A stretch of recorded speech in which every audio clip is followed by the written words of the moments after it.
In Jay Kelly, a megastar plays a megastar having a mega existential crisis. It's all very meta. But does it work? And do we care? Stick around. Let's talk about it. All my memories are movies. That's what movies are for us.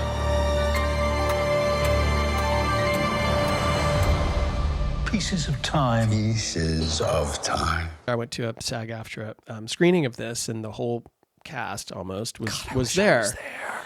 But I wanted to talk about this. I thought this was fascinating, and we can all be industry people. We can appreciate this. The casting director was there, and they were talking about casting, and the woman who was emceeing this asked Riley about how, she got associated with the film, and she said, well, I had to audition. And she said, I actually wasn't even going to. And the woman's like, what? Well, tell us what happened. And this was really something to see this vulnerability on Riley Keough. I think she's so talented. The girlfriend experience, that took guts. Sure. And she brought it. Sure. I thought she was fearless in that. And she said, I just haven't gotten work in a while, and I've auditioned so many times and nothing's happened. I thought, why? Like, I don't want to put myself through that. Fascinating. No kidding. I was like, whoa. Yeah, she's like a powerhouse. Totally. And she told her agent. Her agent's like, well, do you want me to have Noah give you a call? She's like, no. Oh, God, no, please. Like, she's like, don't embarrass me. Like, no. Okay, fine. I'll audition. And Noah just said, my God, how her audition was fantastic. And look what she did. I was just so fascinated to see someone who we of perceive her as ilk, to feel insecure. And she really just showed that. And I thought, my God, you're as human as your characters. Sure. I mean, first to have the MC stunned that she auditioned. I mean, because I guess she just assumed, you're right, you wouldn't have to. Right, you just get offered. Yeah. But then the fact that she wasn't going to because she hasn't landed really anything and just didn't want to get the rejection. Wow. Yeah. That was really something. Man, the life of an actor is difficult. Well, I mean, I would... Even at her level. Yeah. One of my main questions after watching this film was like, well, Joe, how did you feel as an actor, this being a film about an actor? So, yeah, and we see a lot of, we see the acting class. I thought about Don's class. Yeah. We see the acting class. We see him, it's a movie about an actor. Yeah. And, look, you're an actor. Right. But, I mean...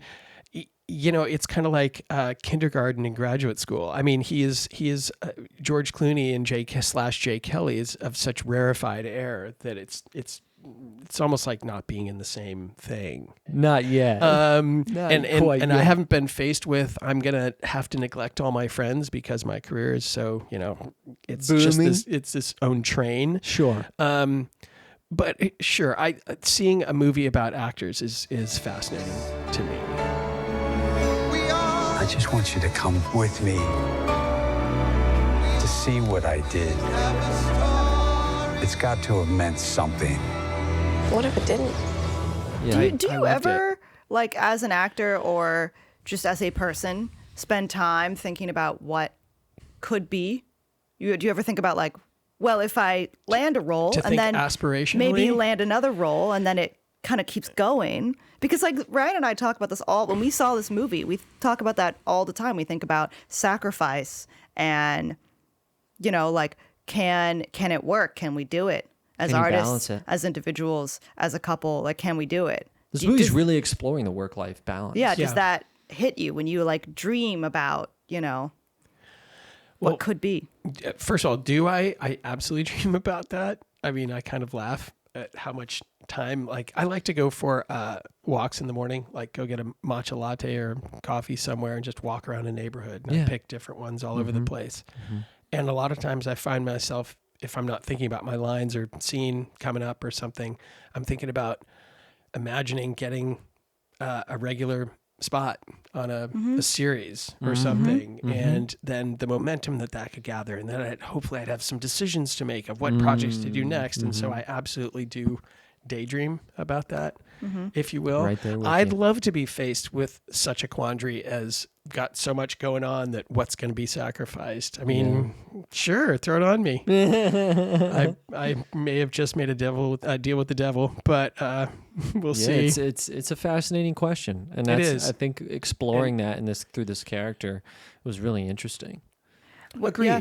When I first moved to LA and I met a lot of people prospective actors, I would always just ask them, do you think you'd be a good famous person? And it's very interesting. Many different people have different views of if they think they'd be a good famous person. It's funny. I've never asked. I don't, because I don't want that. Like, I'd love to just get steady work, and I don't need to be. But I also haven't had limelight, so I don't know how I'd respond to it. Mm-hmm. But it's not something that I am looking for. How do you feel when people sing you happy birthday? That's a good comparison. I blush. Yeah, it makes me squirm. Yeah. Yeah, it does. You know, I was thinking about maybe this. you would be a good famous person then because you're not seeking it. Sure. Maybe. There's a difference between being famous. No, I want to be really good. Right. Right, because what he I says want. that. Right. Young Jay Kelly says that. Yeah. He's like, I want True. to be famous. Right. Yeah. True. Mm-hmm. That's true. He did make that declarative statement, which I thought was fascinating. And I'm sure to some people, Jay Kelly is a good famous person, right? He seems charming. He seems nice. He's not making a wrong step. One of the other characters So says, it you could seems. run for president. But like to your point, you start to see the cracks that actually he's maybe a good famous person, but he's not a good dad. Right. He's not a good real person. Right. No, he's Right. not. He's not. Very true. Very true. Yeah, Yeah. this film's an exploration of that. It's yeah. And like I said, I really enjoyed it. There was something about it that's just, I still have a hard time putting a finger on it. So, Ryan, I'm curious how you rated this on Letterboxd. I'm going to guess. Are you sure? Because it's in your head and it was this movie felt made for you, although there were flaws, it's 4 or 4.5. You gave it a 4.5. What'd you give it? I gave 5. You gave it a 5. Mm-hmm. You know what Your Ryan first said when 5. he came out of the theater? He said, this is my favorite movie of the year. Okay. Mm-hmm. And I said it's probably one of my favorite movies I've ever seen in my life. Oh, wow. It was that personal to me. Okay. And not personal as in like Okay. it told my story. I don't mean personal in that regard. I mean personal in what I like and appreciate about film and what Okay. moves me about art and storytelling. All the elements, all the different storytelling techniques, all of that was all conglomerated into one film. Wow. Nice. Something our acting teacher says every now and then. I love that for you. Yeah. Right. I do. But I think for that's you, awesome. you liked it, didn't love it. 3.5. Yeah, I gave it 3. Oh, okay. Yeah. Okay. Oh, look. That's tough. Something else coming. Oh. What are some of your favorite films about artists? Well, Beyond the Frame, Ether thing that sent this to me. The Claw. That's a great question. I'm a sucker for anything in the industry. So it's tough to not choose like a La La Land. Yeah, I dig it. So the one I thought of, it's from a long time ago, The Player. I believe that's a Robert Altman film. Player. Yeah. What is that? 1992. Yeah. Tim Robbins. Tim Robbins was awesome. A hotshot Hollywood studio executive starts receiving death threats from a rejected writer.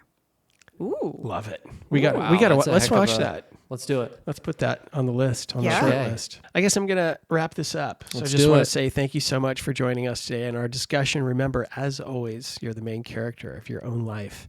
So don't be afraid to take a step back and look at the bigger picture, because sometimes the answers you're looking for are lying just beyond the frame. And we'll see you next time. Peace.